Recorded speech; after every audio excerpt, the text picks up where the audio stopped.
Uh, I would imagine the most important takeaway and thing for you today is having the Wimbledon trophy. But how important was it for you in your rivalry with Carlos to win again, beat him? Yeah, it is important for sure, because when you lose several times against someone is it's not easy, but in the same time in the past I felt that I was very close. If we watch all matchups, I'm starting Beijing 7-6 in the third. Then Rome was I had set point in the first set. I couldn't use it. Then in Paris happened what happened, and but I felt close, and I never pushed myself down. I keep looking up to Carlos, because even today I felt like he was doing a couple of things better than I did. So that's something where we will work on.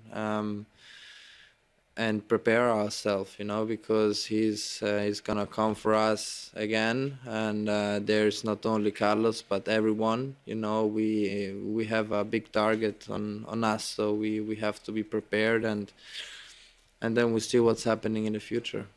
Rob? Jannik, are you surprised by the levels you've been able to reach since you returned from your freelance ban? And if someone had said to you in February or March, it's the French Open final and you'd win Wimbledon, what would you have said to that person?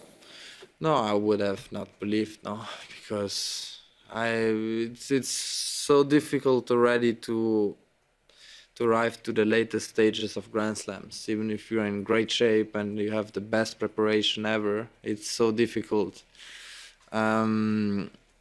Standing here as a finalist in Roland Garros, and when that moment was over, I felt like I did something great, because it has been not easy, and coming here and winning Wimbledon, it has been amazing, no? So yeah, but in the same time I tried to believe in myself and to accept whatever happened, and there is only one way, to get better as a player, and this, hopefully, if you do that, your chances that you win matches is higher, because you put your effort in, daily effort, and this is exactly what we did, and from now on we're gonna do it even more, because there are players who are gonna come, so you have to be prepared. Faisal? Hi, Jannik. Congratulations. Carlos was in here earlier, and so the biggest difference in the match today was how you both performed on second serve points.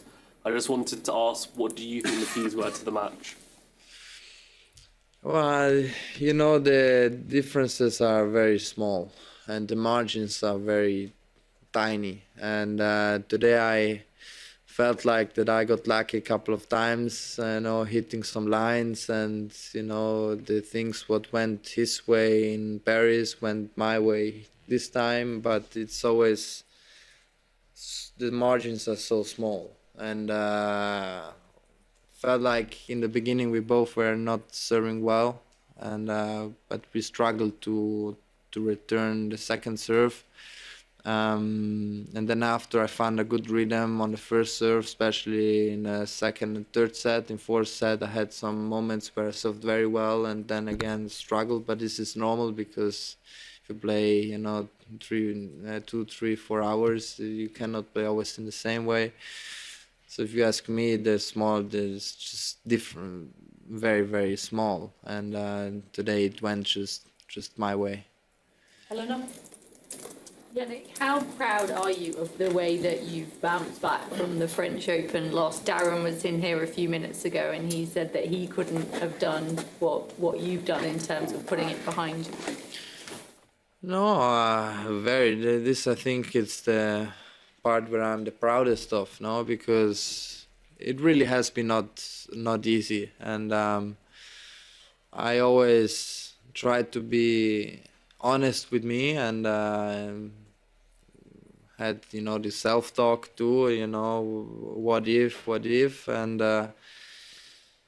I always try to accept it in a way, and things can happen. And I believe if you lose a Grand Slam final that way, it's much better like this than someone kills you. You know, with that you make 2 games. So, and then after you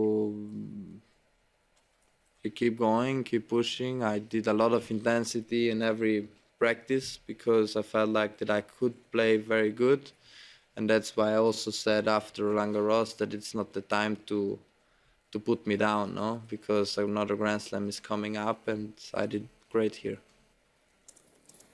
Yeah, the rivalry, Carlos, it's obviously you want to win every time, but how is there a part of you that's happy to have this contemporary to sort of go on this ride with you, somebody you can go back and forth with and measure yourself against? And related to that, do you feel that he's already made you a better player?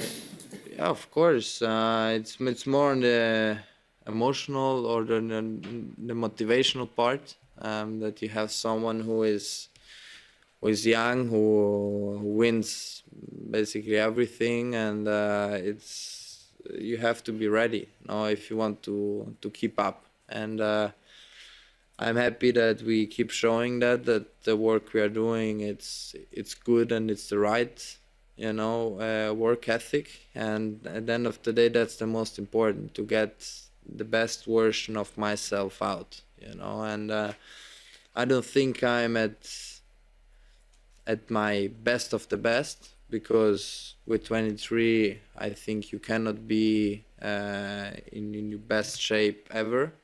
So hopefully I can keep improving, but it's important to have this kind of players, because you have to always think and have this strength to go on practice courts and keep going. Okay, 2 more in English, Charlie, and then here. Well done, Jannik. Previous 6 slams had followed the pattern. You win on hard, Carlos wins on the natural surfaces. Does it make it even more special that you've come here and you've finally beaten Carlos? You've also done it on one of his supposedly preferred surfaces. This is a question it's not that I don't care, but it's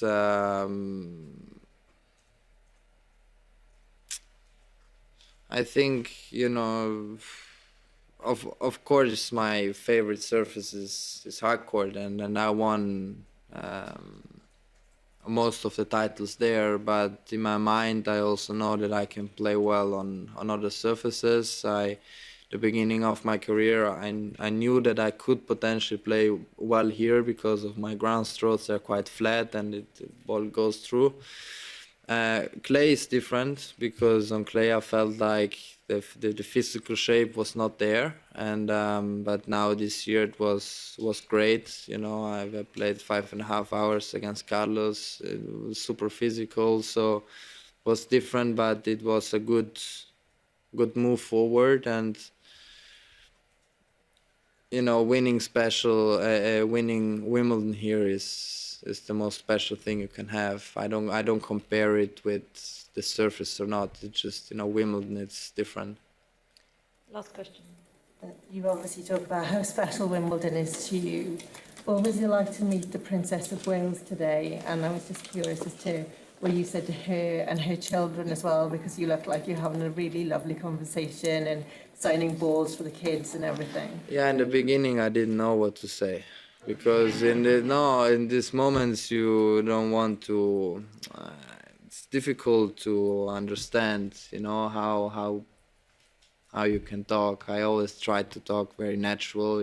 I ask the kids if they play tennis and ask them what kind of rackets they play. This kind of things. So, but it was amazing, and I think and I believe for us tennis players it's so nice to have them watching us, because it makes it even more special. You see how much they care about tennis and the sport itself, and it's very, very prestigious. So I've been lucky to meet her and then the whole family, and it was a very nice moment.